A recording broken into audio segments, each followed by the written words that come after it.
కామారెడ్డి జిల్లాలో ఆర్మీ జవాన్ విగ్రహాన్ని గుర్తు తెలియని వ్యక్తులు ధ్వంసం చేయడం కలకలం రేపింది.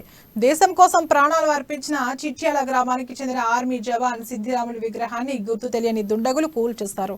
1997లో విధి నిర్వహణలో భాగంగా అస్సాం బాంబ్ బ్లాస్ట్ లో ఆర్మీ జవాన్ సిద్ధిరాములు వీర మరణం పొందాడు. అందరి తీర్మానంతో గత వారం రోజుల క్రితం గ్రామస్తులంతా కలిసి గ్రామంలో సిద్ధిరాములు విగ్రహాన్ని ఏర్పాటు చేశారు. అయితే సిద్ధిరాములు విగ్రహాన్ని ఏర్పాటు చేయడం ఇష్టం లేని వారే విగ్రహాన్ని కూల్చివేసి ఉంటారన్న అనుమానాలు వ్యక్తమవుతున్నాయి. స్థానికుల సమాచారంతో కేసు నమోదు చేసిన పోలీసులు దర్యాప్తు చేస్తున్నారు.